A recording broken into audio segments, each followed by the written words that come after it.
Success platform channel पर मैं Gautam Sharma UP police के सभी भावी सिपाहियों का हार्दिक स्वागत करता हूं। प्यारे बच्चों, यूपी पुलिस कांस्टेबल 2024 में सिलेक्शन लेने का एक गुरु मंत्र ये है। सबसे पहले आपको अपने माइंड में सेट करना होगा, हिंदी जो है हमारी, हिंदी में लगभग आपके 32, 33, 35 के लगभग आपके नंबर आने जरूरी है। नंबर 2, जो हिंदी का पोर्शन है लगभग मात्र 5 8 10 मिनट में हिंदी की जो 38 क्वेश्चन होंगे इनको आपको सोल्व करने हैं। नंबर 2, रीजनिंग में 95% क्वेश्चनों की आपको राइट होना अनिवार्य है, क्योंकि रीजनिंग और हिंदी में आप गलती नहीं कर सकते हैं। इसके अलावा आपका मैथ यदि कमजोर है, यदि जीके कमजोर है तो कोई बात नहीं, तब भी आपका एवरेज सिलेक्शन के लिए बिल्कुल सटीक बनने वाला है। क्योंकि सपोज कीजिए यदि आपने कम से कम 30 नंबर हिंदी में लिया है आप, ठीक है जी। इसके अलावा जो आपकी रीजनिंग, प्योर रीजनिंग 37 क्वेश्चन है, और जो हिंदी जो आपके मैथ के साथ रीजनिंग है लगभग आपके 17 दूनी 34, 17 51, लगभग 55 क्वेश्चन बनते हैं। 50 आपने वहां पर ठीक कर लिए, कितने नंबर हुए आपके? 80 नंबर। इसके बाद बचा आपका क्या? 38 क्वेश्चन जीके के और लगभग 17 से 18 क्वेश्चन मैथ के। लगभग इनमें 20 से 25 नंबर ला सकते हो, तो 100 प्लस आपका स्कोर होगा। और 100 प्लस स्कोर यदि आपकी कुछ गड़बड़ी न हो तो सेफ स्कोर है। क्लियर है जी।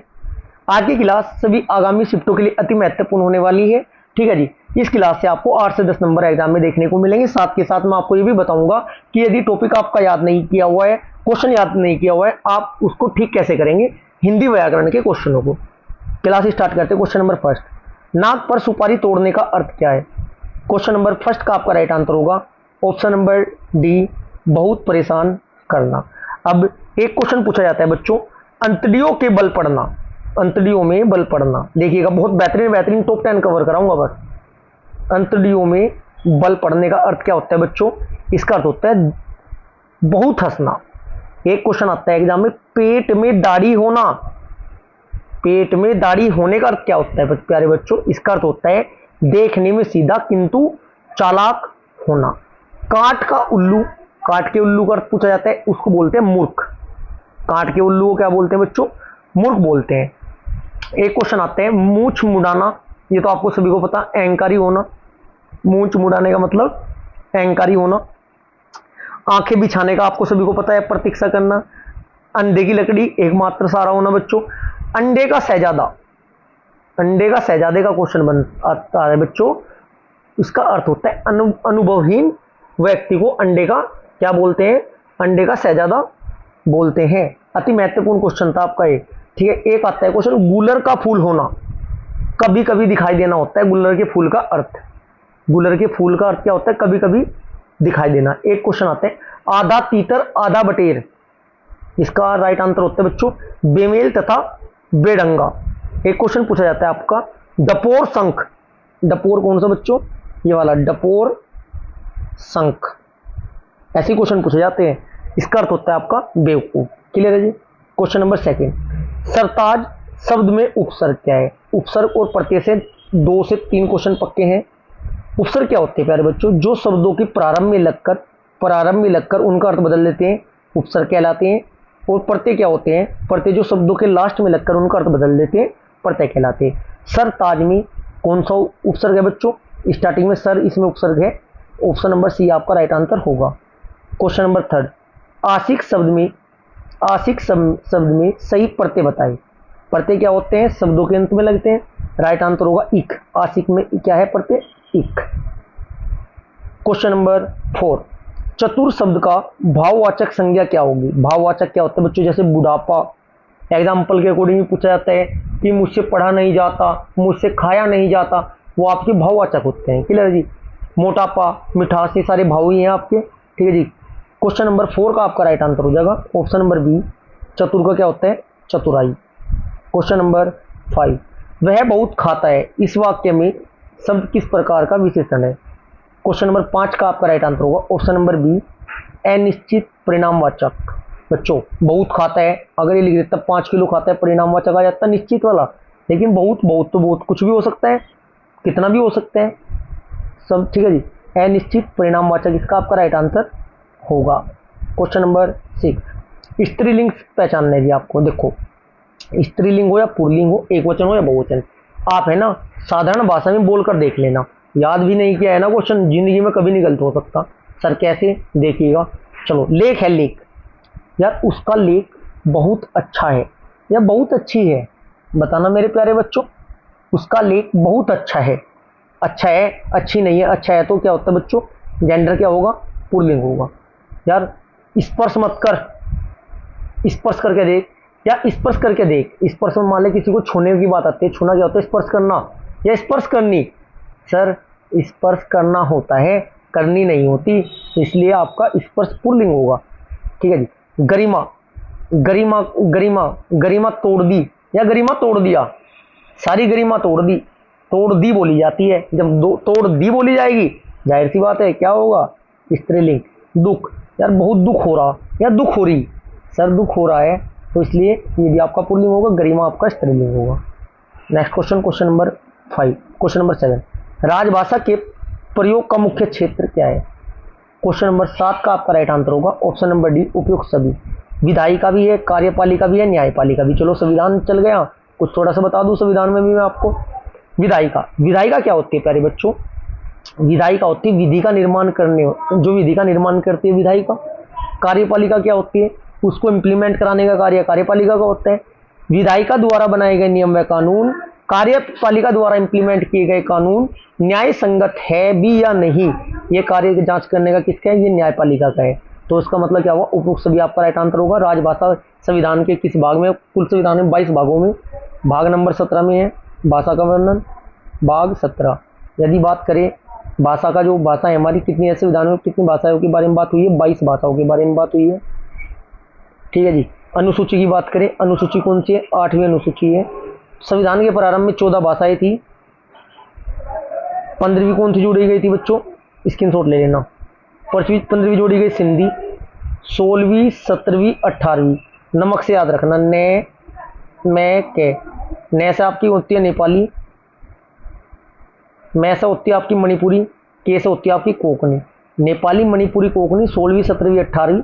इसके बाद क्या हुआ था बच्चों आपका, इसके बाद 19 20 21 22, ये 4 भाषाओं को एक साथ याद रखने के लिए बदमाश याद रखना, बदमाश, बे दे माँ से, बे से आपका बोर्डो, बे से क्या है कौन सी भाषा, बोर्डो, डे से डोगरी, मैं से मिताली, से संताली, 22 की 22 ऐसे याद हो जाएंगे आपके।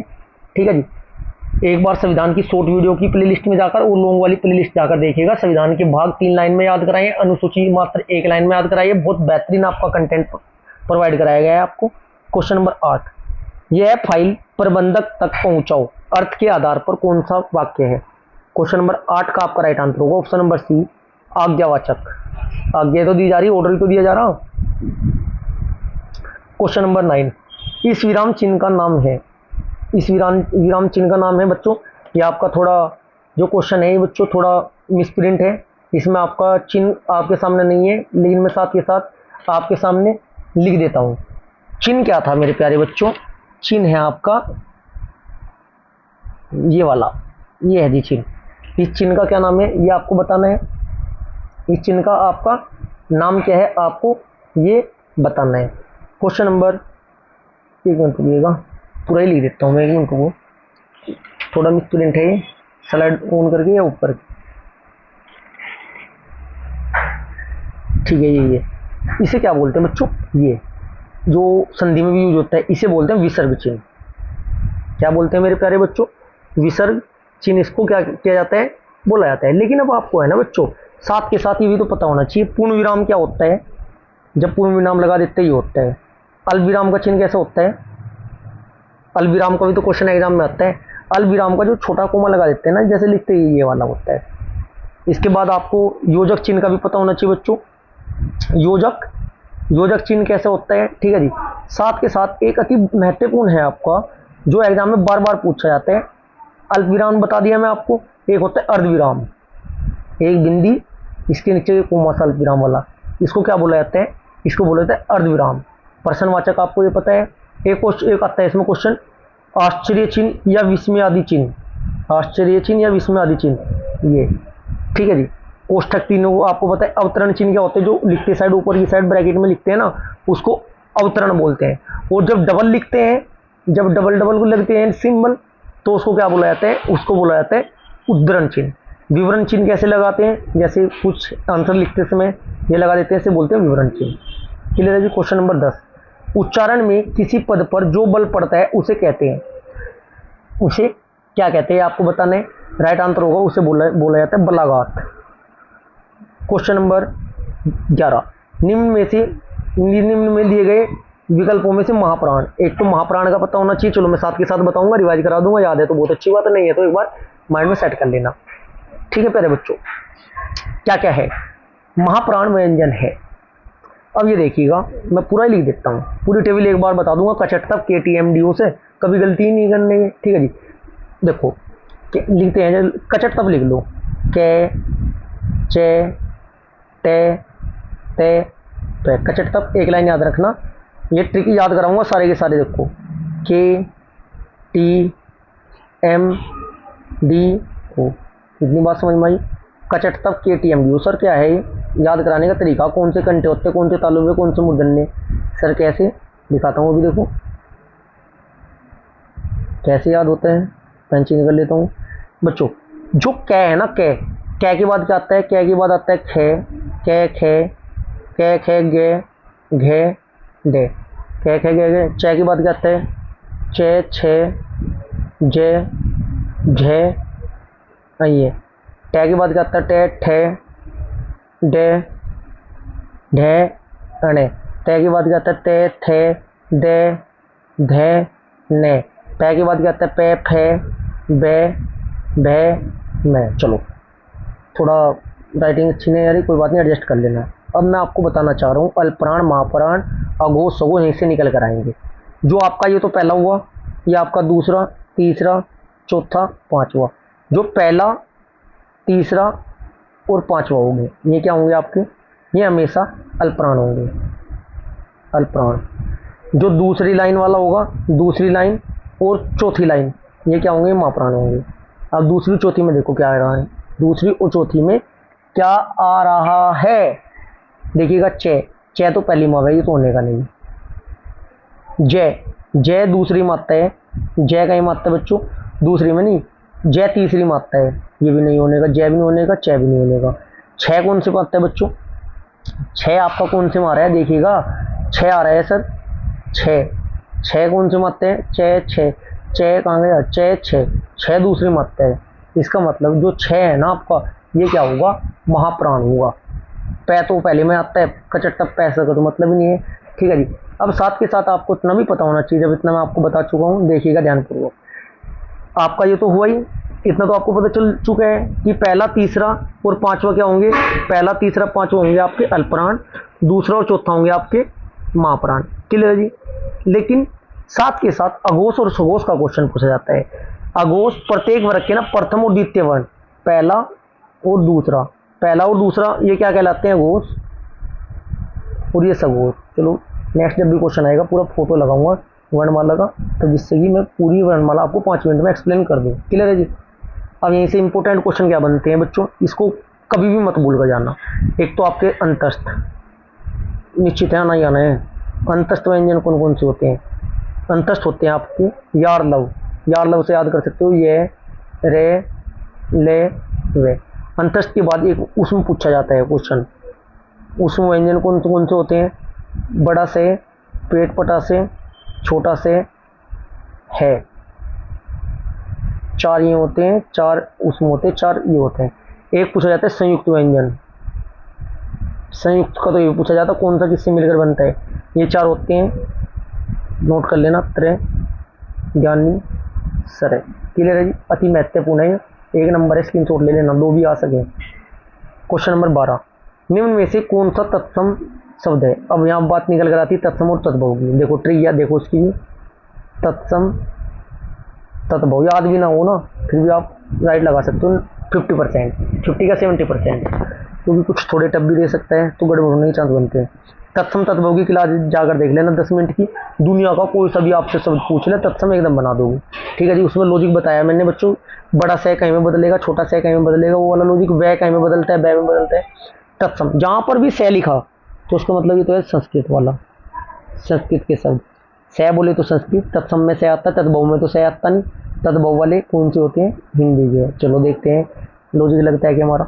निम्न में से कौन सा तत्सम शब्द है, अटारी, अटारी बोल रहा है बच्चों। क्वेश्चन नंबर 12 का राइट आंसर अटारी तो तत्सम नहीं है, अंगरक्षक, अंगरखा को अंगरक्षक बोलते हैं। यही आपका क्वेश्चन नंबर 12 का राइट आंसर होगा, option number B. Question number 13, आजकल भारत की जनता भी अधिकाधिक शिक्षित हो गई है, रेखांकित शब्द का वचन। जनता जो होती है, ये पूछा जनता कौन सा वचन होती है। क्वेश्चन नंबर 13 का आपका राइट आंसर होगा, जनता कौन सा वचन होती है, ये होगा आपका द्विवचन।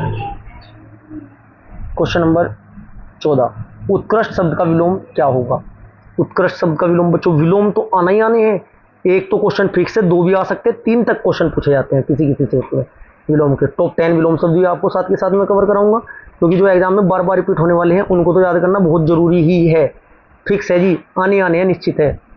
चलो जी, क्वेश्चन नंबर 14 का आपका राइट आंसर होगा, क्वेश्चन नंबर 14 का right answer option number A, उत्कृष्ट का होता है निष्कृष्ट। चलो, एक पूछा जाता है बच्चों गौरव, साथ के साथ लिख दूंगा मैं आपके 10 के 10, इन्हीं में से मिल जाएगा।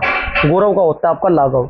ये बिल्कुल ऐसे हैं, थोड़ा अलग आंसर होते हैं इनके। गौरव का क्या होता है बच्चों, लाघव। एक होता है जगम, जंगम, जय के पर अंकी बिंदी गेम है, इसका अर्थ होता है बच्चों विलोम कौन सा, स्थावर। क्या होता है, स्थावर। क्लियर, रिपीट होते हैं बार बार। एक तो आपका होता है गौरव लाघव, जगम, जंगम का होता है आपका स्थावर। ठीक है जी। एक क्वेश्चन आता है आपका कनिष्ठ, ये तो आपको सभी को पता है, ऐसे मैं नहीं लिखूंगा, जो आपको पता है। कनिष्ठ का क्या होता है बच्चों, ज्येष्ठ होता है। ठीक है, उन्मुख का विमुख होता है, इतना आपको सभी को पता है। अर्वाचीन का होता है प्राचीन, अल्पज्ञ का होता है बच्चों सर्वज्ञ। एक होता है आपका अनुरक्ति, ये बार बार एग्जाम में पूछा जाता है, क्या होता है अनुरक्ति।